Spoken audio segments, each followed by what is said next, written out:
Hello, superheroes! Welcome to the Ahmad Butler Foundation's road trip. I cannot believe it's finally here. We've been so excited and couldn't wait till this happened.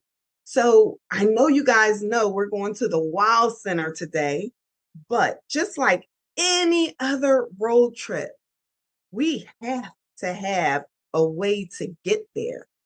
And I am so proud to let you guys know that we are going to get to the wild trip in all the way up to northern New York by way of the back of a fire engine.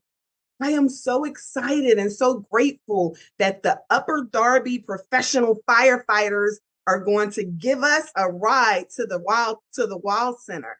But just like any road trip, we have games, we have prizes, we have contests because we don't want to get bored on the way up. So we're going to start it off with a bang. I have in my bag, let me just look. I have in my bag, hey, I got some Roblox gift cards that we need to give away. So the first one in the chat to gives a big heart or says, let's go, they're going to get that Roblox, here it is, Roblox gift card. Guys, it's going to be so much fun. You know how you go through driving and you get to your fun place? I have a trivia question, by the way. I spy with my little eye an animal known for working with firefighters. So the first superhero to put the correct answer in the chat will get another surprise, not just a road trip swag bag, but you'll also get a nice little Roblox gift card. That's right. It's going to be a fun, physical day. I love animals. I love surprises. I love games. And you guys don't have to leave. So let's go. I have firefighter Kenneth Collins, and he's going to take us on a sneak peek and also drive us to the Wild Center. Firefighter Collins, come on, let's go.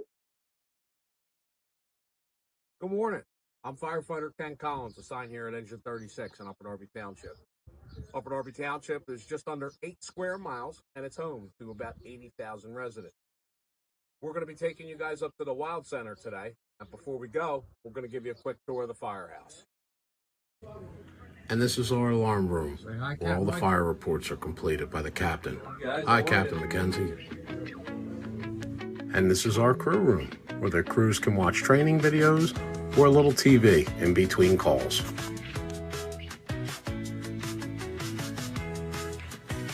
And our weight room allows firefighters the ability to enhance their physical abilities, which improves our mental and emotional well-being and increased physical strength and endurance. You got to be in shape to be a firefighter. And this is our kitchen, the most important room in the station. It not only allows us to eat a home-cooked meal during our 24-hour shift, but we also have time to catch up with each other as well. And this is our engine room, where fire trucks and support apparatus are stored. A typical day for us would be interacting with the public, responding to house fires, car fires, and vehicle accidents, fire prevention activities, and property inspections to ensure that our residents are safe and up to code.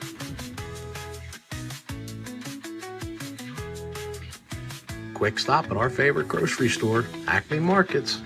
And we're off to the Wild Center. It was our pleasure to meet you all and give you a quick tour of our station. Thank you so much for the opportunity. We hope you guys have a great day and enjoy your trip. That was awesome. I've never been on the back of a fire engine. Oh my goodness. Well, guys, we're here. We're at the Wild Center. Make sure that you put any questions in your chat. If you see something that you like, send some thumbs up or some heart. We want to see it. It's interactive. We're going to have a ball, and it's up to you to make this the best adventure ever. So we're here and back to you at the Wild Center.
Hey there, superhero kids! My name's Leanne. I'm going to be your tour guide here at the Wild Center.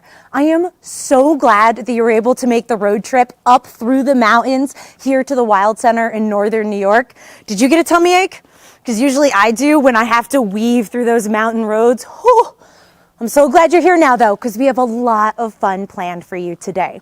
As we're moving through, please drop in the chat. What are your questions? What do you want to know more about? Tell me, what are you excited about? And if we get to a particular part that you're like, this is amazing, throw some hearts, throw some thumbs up in the chat. I want to hear from you. The Wild Center here in northern New York is centered in the Adirondacks, this beautiful 6 million acre expanse dotted with lakes, rivers, streams, wetlands dominated by forests and amazing peaks. This area is like nature's sampler platter all in one. And I am so lucky to be able to show you little glimpses of that today. The Adirondacks is teeming with wildlife. It is actually one of the most natural protected areas, or the largest natural protected area here in the US. And throughout the expanse, you're gonna find creatures of all shapes, sizes, and scales. Like probably one of the most iconic, the moose. Come check these out. Moose are massive creatures with antlers that can grow over 6 feet wide and weigh 40 pounds. These massive antlers coming off of a male moose's head are used during the mating season to try to capture some attention from the ladies. The crazy part is they don't keep them all year long. They grow them, shed them in the wintertime, and then regrow them again in the summer. These sheds you can actually find just walking through the forest, which is exactly how we found these ones. One animal's trash, another animal's treasure. You never know what you're gonna find, so as you're moving through the woods, always keep your eyes peeled. You might just stumble on some moose antlers. Now these creatures have long legs, big bodies, and it makes them perfect for the wetlands, scrubby forests of the Adirondacks. They thrive in these wetland environments and can swim down into the water to capture aquatic plants. They are fierce predators of plants. Now moose, they are elusive and they can be tricky to see. And I'm sure you're just itching to know where you might find one. So come follow me inside. We're gonna step right into their world where you can start to see where you might find moose here in the Adirondacks. This is our big wolf great hall. It brings you right at eye level to Greenleaf Pond. In this pond, we can find a myriad of wildlife. Let's go look through the windows, see what we can find. If you're lucky, on a beautiful day, you might see a duck swoop down and land in the water, maybe a turtle sliding off of a log or a rock. But this would be a perfect habitat for a moose. cattails and beautiful aquatic plants, this is exactly where you want to go to find them. And I'm just waiting for the day that I walk into the Great Hall and stumble on a moose. They're not the only predators of plants that live in the Adirondacks, though. One of my favorites lives to scamper high up into the trees, and you're about to meet this spiky wonder. Come on over and meet Stickley, our North American porcupine.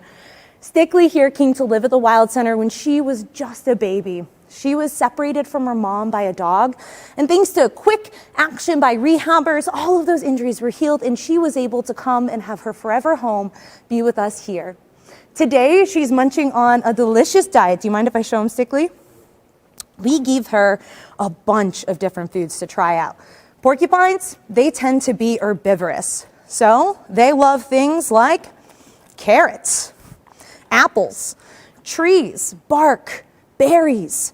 They keep it very diverse, but the key is it has to be a vegetable or a fruit.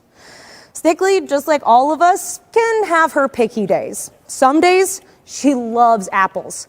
Other days, she quite literally will throw them off the table. But that's why we like to give her lots of choice. What are you gonna pick next, Stickley? She's like, maybe I'm gonna go for my browse.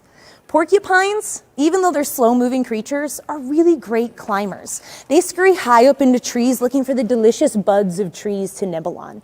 And they have teeth that can help them with that. Come a little closer, you can actually hear her, and then I'll show you what they sound like. She's like, I don't know if I like that. So Stickley's teeth are perfectly adapted to help her chew on the tough bark of trees in the winter, especially when resources are tight. Look at this. This little branch is one that we gave to Stickley, and she enjoyed the bark of it. You see, she stops right here. Her teeth, like these right here, are perfectly adapted to chew into the bark and not wear away. In fact, these front teeth always keep growing. They're orange not because she's a bad brusher, but because she has special enamel to protect them so they don't wear away as she's chewing on the hard branches of trees. The hard part for Stickley is she smells so musky and delicious to predators. And she's got this slow waddling gait. It is so tempting to so many creatures. She does have a secret defense though. When you look close at her, you see all these textures? All of those, there's about 30,000 quills that extend across her body. And if you were, say, a really hungry coyote who was going to take a bite out of Stickley, you would get a face full of those pokey surprises. When you look at those quills underneath a microscope, this is what they'd look like. The tips of them have these barbs that once they get into the body, they stick in, and it makes it really hard to get them out. You have to use extreme force. And imagine thousands of those in your face at one time. Whew, that'd be enough to send any predator running. These quills are just modified types of hair, like it grows on your head. They're made of the same material as your fingernails. They're hollow on the inside, but really sharp on the tips. And this is what helps to defend them during tricky times when a predator might be looking for more than somebody just to chase. Good news is you can stand close to porcupines and be perfectly safe. They can't shoot those quills off of their body any more than you can shoot the hair off the top of your head. You want to try? Didn't work. For Stickley, unless you're trying to give her a hug or eat her, you're perfectly safe to watch her from a distance. Porcupines are the wonderful foresters here in the Adirondacks, trimming trees and shaping what this landscape looks like. And we have more ambassadors to go meet. Not covered in quills, but armored in another way. The Adirondacks are famous for all the trees that we have, these beautiful landscapes, right? They didn't always look this way. At one point, the Adirondacks were covered in ice, just like this behind me. Before the forests were here, we had over a mile-thick glacier standing on top of the surface of the Adirondack Mountains. Imagine how cold that must have been, with ice extending across this entire landscape. Now, about 10,000 years ago, that glacier started to recede and melt, leaving behind big chunks of ice. Those massive chunks left depressions in the landscape and allowed for the water to collect, really shaping the thousands of lakes and ponds that we have here. These deep, cold bodies of water are perfect for a dip in the summertime to cool off when it gets a little too hot here, at least for me. They're also the perfect place for very cold, thriving fish, which we are about to meet in our deep, dark lakes tank. In this enclosure, you can meet Atlantic salmon, lake trout, and one of our oldest Adirondack neighbors, the lake sturgeon. See if we can find one. We're going to be looking for a fish that has a flat belly, has a shark-like tail. Do you think you found it? Yeah, right here in front of us. In here we have two lake sturgeon. These fish have been around for over 200 million years, since the time of the dinosaurs. Can you believe that? Even though they look like armored sharks, they're actually the gentle giants of our deep lakes and rivers. As you watch them move around this aquarium, notice how they tend to stay towards the bottom. As they swim around the bottom, they're stirring up the sediment, kicking nutrients up into the water column to help feed insect larvae, small snails, little fish, and really help to bring vibrancy to their aquatic ecosystems.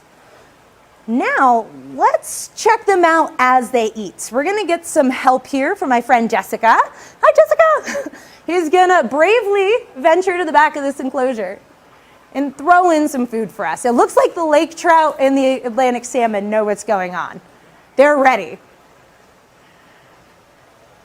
Notice where the sturgeon are, though. They're still at the bottom of the tanks. Each of these fish fulfill a different niche in the ecosystem. The salmon and the lake trout, they're going to eat more from the top and the middle of the water column, while the sturgeon wait patiently on the bottom. Notice how these little beads of food are dropping down. And these are the ones, as they collect on the bottom, that the sturgeon are going to use those vacuum-like mouthpieces to help them to suck up. As they feed along the bottom, if you look closely at their little snoots, kind of looks like boogers are dripping off of their nose. I know, it's gross. But those are called barbels. And those little barbels that hang under their mouth, they act like whiskers or sensory organs as they're moving through the sediments, feeling for little tiny fish or snails or crustaceans that they can munch on. Those barbels are a very distinctive piece of the lake sturgeon and extremely important to their hunting success.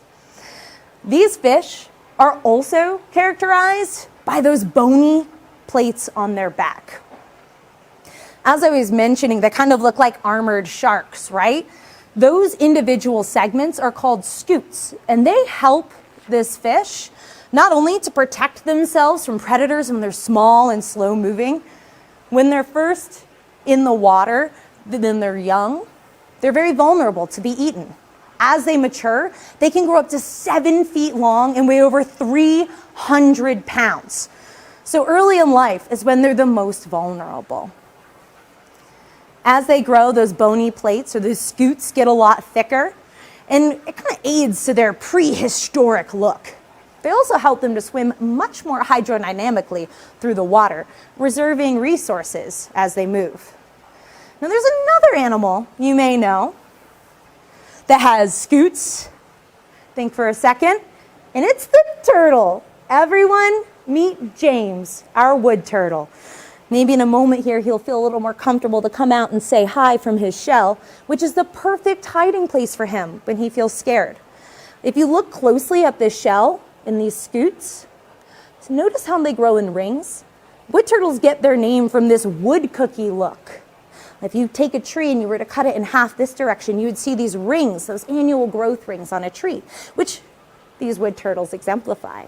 They also get their name because they tend to be more terrestrial based. So they live in the woods and the forests, and they are perfect to camouflage in those spaces. When you look closely at them, those browns and greens help them to blend in with the bark of logs. And the orange underneath their armpits and legs helps them to blend in with the leaves. James here, the wood turtle, one of his favorite things to eat are worms. But let's think about that for a second. Where do worms live? Underground, right?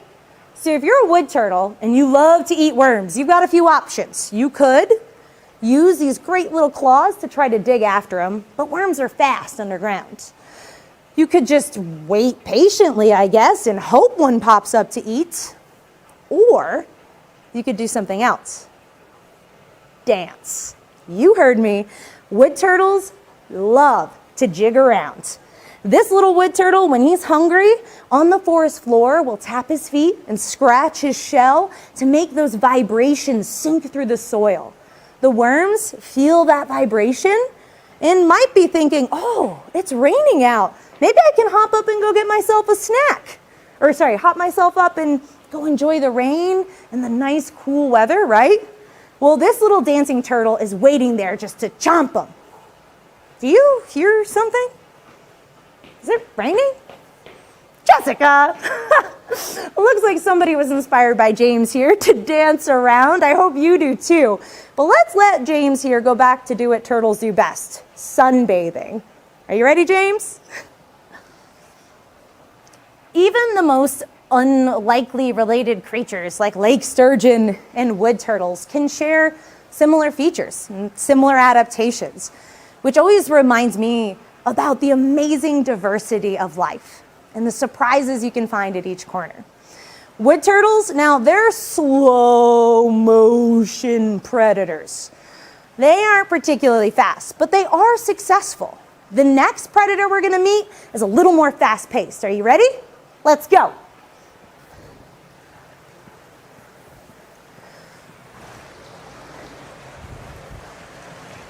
We like to say here at the Wild Center that anything with a mouth can bite, including me, so watch out.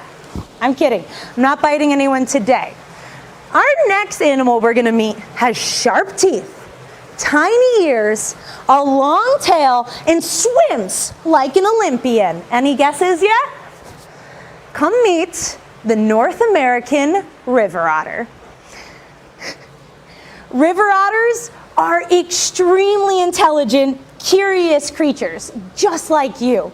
And Gary here is a new member to the Wild Center team. He has turned just 1 year old, so he is probably the most energetic river otter I have ever met in my life. He is nonstop all day long.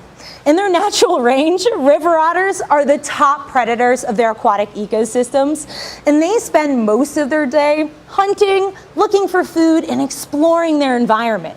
Watch how he uses those powerful hind legs to kick off of his surroundings to get that extra boost. When they're hunting in the water, they're looking typically for fish, right? Fish are fast. They dive, dip, dodge, and duck under logs. And river otters have to be equally as good at this. Watching Gary, there is no doubt in my mind that he can match the speed and skill of any fish. Considering how much energy he has, our team has a good job of trying to keep him engaged and entertained. We have a dedicated staff of animal care who make sure he's not only well fed, well cared for, but that his life is fun. And I need your help today to make his life a little extra fun. Are you ready? Okay. So we provide enrichment every day for our river otters. Enrichment could be a toy, a puzzle, it could be a new food source, something in their environment to engage their senses. We want to keep their life vivacious. So we have 3 different enrichments that we could provide to Gary today. Would you like to see them? All right. Our animal care team has put together 3 options for us. I'm going to show you each of them, and then I want you to drop in the chat which one you think we should give Gary today. What's going to help engage his senses best based on what we've seen. First, we have this delicious meat frisbee. Second, a ball. Who can go wrong with that?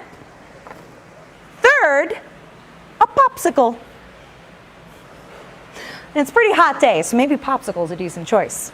All right, drop in the chat. Should we give the meat frisbee, the ball, or the popsicle? I'm seeing some come in. It looks like we have some votes for popsicle. Are any gonna come in for disc or ball? What does Gary need today? Ooh, maybe the meat disc? Look how excited he's getting. He can tell something's about to happen. All right, it looks like we might be going with the meat disc.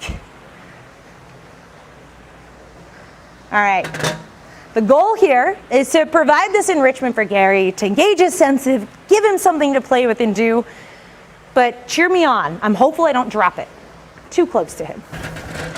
All right, here we go, Gary. Are you ready? Yeah, good job, buddy. Here comes the meat frisbee. Right into the water. Look at Gary go. This otter is fearless. Anything we give him, I have seen him just dive head first into. Look at him swimming around, foraging, finding each little piece of meat that fell off that frisbee. It looks like he's so overwhelmed with the amount of little meat specks that he's swimming around. River otters, yes, will hunt fish, but they'll also spend time foraging through the bottom in the rocks here, looking for crayfish, snails, other invertebrates. They'll use their hands to help them move rocks around and manipulate their environment. They're what we call opportunistic eaters, which I can definitely relate with. They will go down looking for food about 60% of their day. They're swimming and hunting. To keep up with this energy, I think they would need to hunt that much. But what do you think, team? Gary's been so fabulous and he has so much energy. What do you say? Should we give him all of the enrichment?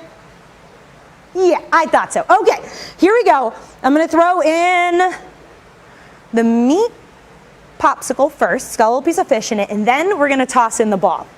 Okay, here we go. What do we think Gary's gonna think of this? This one's a little trickier. Gary, you wanna go that way? Come this way, buddy. Again, no fear. Some of the other otters that we have here at the Wild Center are definitely more hesitant. They might take a step back and look before they jump headlong. This otter is one of the most adventurous creatures I have ever met. It looks like this might keep him entertained for a little while here. And then last, but not least, let's give Gary this ball. All right, Gary. He's like, what is this? My birthday? Not quite. Today we have given him enrichments that are both food-based and sensory-based in a lot of ways. We've got the popsicle, which is the cold that he can touch. These otters live in the cold year-round. In the Adirondacks, they're awake all winter. Oh, look, he got the fish head to melt out. They're awake all winter, actively hunting in the ice and the snow, so they love the cold. We gave him a ball that he can play around with in the exhibit, and that frisbee, I think, is going to keep him entertained for the rest of the day. With our otters here at the Wild Center, we want to make sure that their life is not just healthy and safe, but fun too. And when they're actively engaged, they're not only healthier and happier, but they're more fun and engaging to watch. I think Gary's going to be going at things for a while here, so let's all say goodbye to Gary. Bye, Gary! Maybe he'll take a nap this afternoon. I think he's going to need it. We've had a chance to now hang out with our river otter, Gary, and be inspired by their adventurous spirit and acrobatic skills. But now we need to take this spirit with us, that adventurous nature, out onto our trails. It's time for us to get a chance to play a little bit. Are you ready? We're going to go get hands-on out on the trails. Let's go.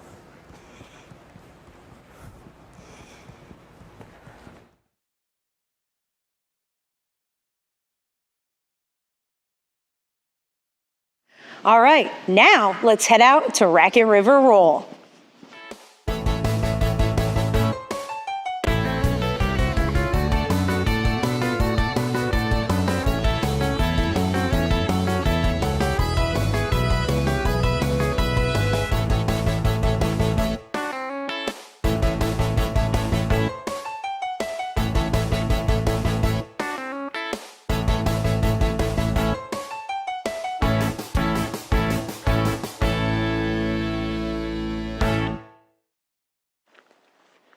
Welcome to Raquette River Roll. Do you see how fast I just ran? I am so glad you made it out to the trail with me. Now we get to go play on this course, checking out as this ball moves through log tunnels, over loop-de-loops, down wood cookie bridges, and even we have some pulleys to move it up and down the hill slope. This course was named after Raquette River, one of the most beautiful rivers that extends throughout the Adirondacks, winding its way down hills, through valleys, wetlands, and beyond. You ready to check it out? Let's go. So this experience has many different courses. There's about 10 along the extent, and to kick it off, we have this one, which brings us up over the canopy and drops down through this beautiful loop-de-loop. Let's check it out. All right. Here we go. I hear it. Each element of this course was hand designed by one of our staff members and several volunteers who made it all possible. Every log hand carved and a special designed, woo, loop-de-loop, which is my favorite part of our first track here. So this over mile-long trail not only has amazing ball run experiences throughout the whole thing, it also takes you windingly through the Adirondack landscape. You get beautiful moss-strewn forests with balsams overhead, and you'll see as we continue our journey, it transitions to gorgeous beech and maple groves. Down next to the water, beautiful hemlocks extending these silver maple expanses. Interspersed throughout the many forest types in our natural Adirondack landscape that you can explore, we have interpretive labels along the way to help you better understand what's happening right before your eyes. So, not every track is just for you to challenge yourself. Sometimes you need to bring a friend along and challenge them. So I brought Chris, my esteemed colleague, to see if he is brave enough to challenge me on this dual course. Are you ready, Chris? I'm ready. Okay, so my ball's the blue one. Chris, what do you have? I have the flower ball here. All right, drop in the chat who you think is gonna win. Let's count it down. Are you ready? 1, 2, 3. Ooh, okay, Chris might be ahead now, but I think mine's catching up. Let's go see. All right, mine is finally in the lead, coming around the corner. Oh, Chris's is ahead.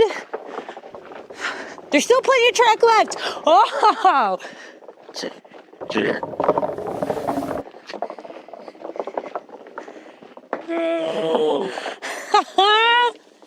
Victory! So sweet. Good game, Christopher. Good game. Good game. Beauty of this course is you can't always predict who's gonna win it. And every time you do it, you might get a different result. Isn't that beautiful? How science can make you keep being curious and trying more? One of the things I love most about this course is the sounds. How they perfectly integrate with the soundscape around us, the birds, the leaves, the trees moving around us, and the ball down the course. Guys.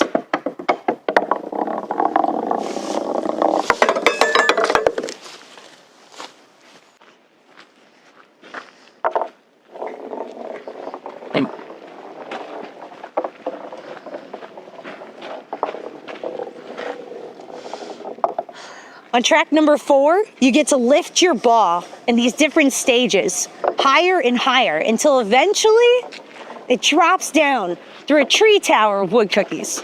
Let's see if we can get it. Got to you.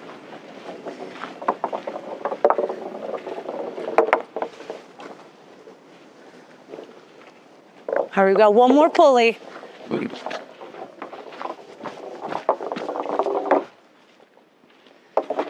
Last pulley, let's see. Take the...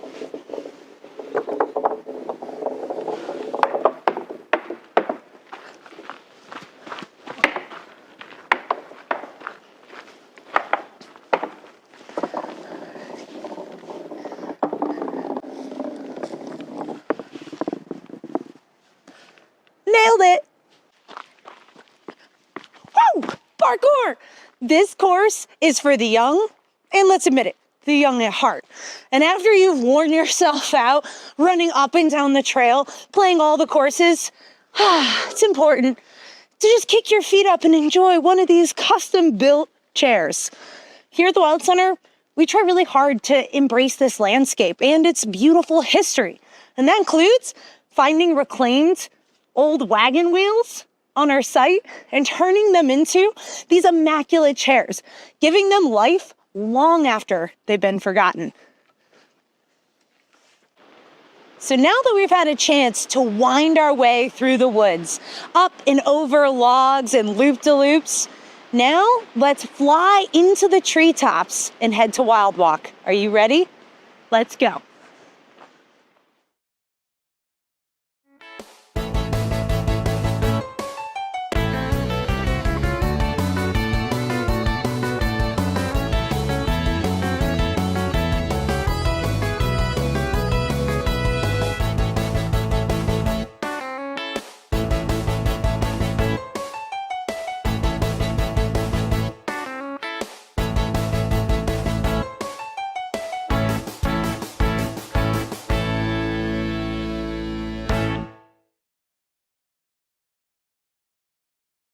You made it to WildWalk. How was the flight over?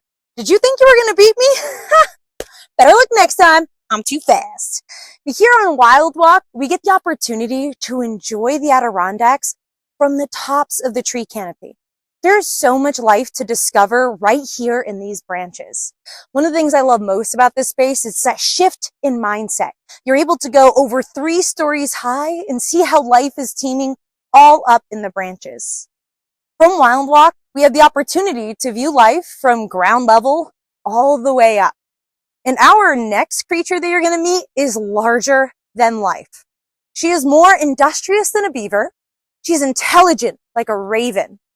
And she is about as hungry as Gary the river otter. Any guesses yet who she might be? Well, we call her here at the Wild Center Svetlana. That's our colloquial name for this animal. Come peek around the corner and see. Meet my 8-legged friend, Svetlana. She is a shamrock orb weaver. This spider is not only colorful and beautiful, but they are masterful engineers. Daily, they are building webs that are intricate spiral designs to capture their prey. They'll start with thick cords that are non-sticky, a little more rigid and less flexible to create the scaffolding of their web. Once they have that in place, they'll come through with a different kind of silk, using something thinner and a little bit more sticky. That they're going to weave all around, connecting each strand in this perfect web to catch her next and unsuspecting meal. Hey, Leanne. Hey, Zach, it's good. Or maybe in this case, to catch Zach. Don't worry, our friend here is perfectly fine. Maybe a little surprised, but that's all part of the adventure, right? Good news is, shamrock orb weavers are actually, they're only the size of your thumb. And even though she builds these amazing webs, they usually are only growing to sizes of about 2 feet. So I think Zach's gonna be fine once he gets himself unstuck. Let's celebrate and thank these amazing spiders for helping to keep those crazy amounts of insects here in the Adirondacks to a manageable amount. They also help to keep the unsuspecting intern in control too. Our next creature, we need to soar high up into the air to celebrate this next predator. These orb weavers, yes, create masterful designs through their webs, but our next predator has keen eyesight. They fly high up into the air and they're looking for fish in the water. They use that eyesight to help them to swim, or not swim, but fly, dive down and capture their swimming prey, which is no easy feat. From up here on WildWalk, we very often will see eagles soaring up above, making their way over this tree line right behind me to the Raquette River. In the Raquette River is a beautiful place for them to find a diversity of fish to eat. Bald eagles, of course, are characterized by that flashy white plumage on their head and their tail feathers, but they don't get that from the early stages of their life. Bald eagles, they have to develop those feathers over many years. At first, the first 4 to 5 years, they're in brown, kind of speckled colors. But during that time when they haven't developed that beautiful plumage is when they're their most adventurous. They will fly dozens of miles every single day, finding new habitats, new food sources, and just exploring the world around them. It all starts, though, in a nest, just like the one here behind me. This eagle's nest is modeled after a record-setting nest in Ohio. Normally, they're about 4 to 6 feet wide and maybe 3 feet deep, still really large nests, and it takes time to build them. This record-setting nest, though, was over 10 feet wide, weighing 2 tons. Massive, massive, perfect cozy nest for eaglets to be raised. The hard part was they built such a large and robust nest, it got too heavy and snapped the tree that it was on. But imagine being a little tiny eaglet in this big, cozy home up high in the treetops. When they hatch out of their eggs, their parents will take care of them lovingly for 10 to 12 weeks, feeding them, giving them everything that they need. And then at that point, at 10 to 12 weeks, they start to grow those flight feathers. They're getting a little bit more hardy and robust, building those muscles, and they're getting ready to fledge. Fledging is a big moment. They're taking their first steps, jumping out of the nest and flying.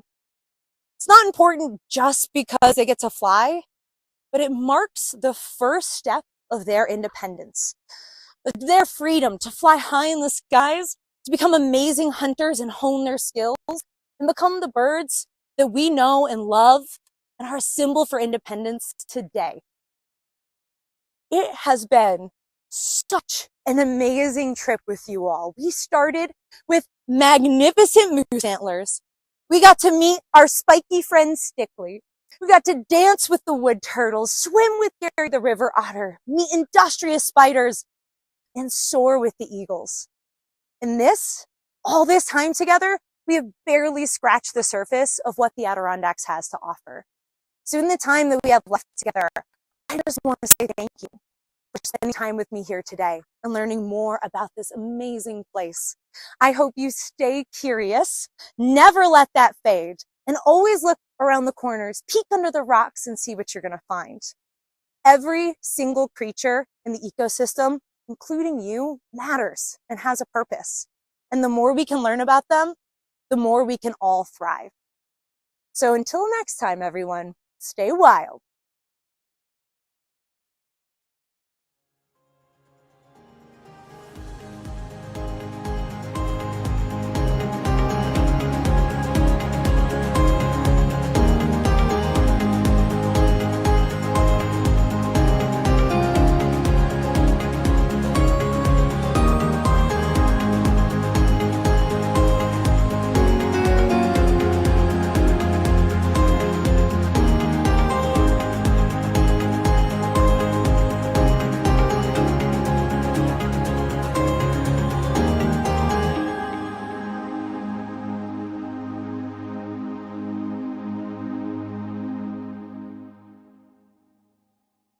Hey there, everyone.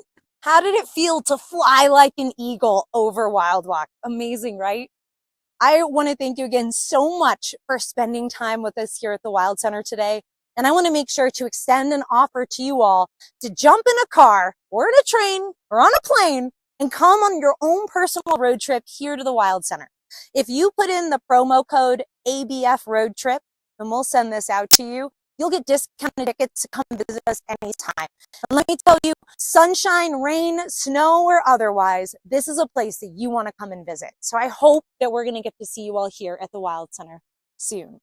But I want to make sure that we give you time to answer any questions that you have. I know my brain is just stirring with curiosity and wonder, and I would love to be able to answer what questions have popped into your minds or wonderings since we started. So feel free to throw it in the chat, anything that you have, so that I can help to answer it while I'm here.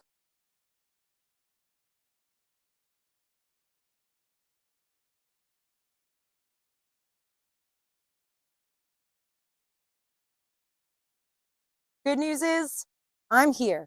So if you do have questions or if you've gotten really curious, send them our way. Oh, we do have one. Let me look. Oh, sorry. How long do otters live? Thank you so much for dropping that in there. So river otters in the wild, a great lifespan for them is 8 to 10 years. Under human care though, they can double that lifespan and live up to around 20 years old. Many of the river otters that have called the Wild Center home have lived late into their teens. Great question. What more can we find? Let's see. How old is Stickley? Stickley is a very mature lady. She came to us in 2007 to call the Wild Center her forever home, and she is now about 17 years old, which is pretty old for a porcupine. What more would you like to know? How big is the Wild Center? We have a 115-acre campus. So what you got to see today was just a small portion of it. We have outdoor exhibits, amazing trails that wind through the forest by the river. We've got boardwalks that bring you close to the water, more exhibits, theater, so much more to explore. What more can we find?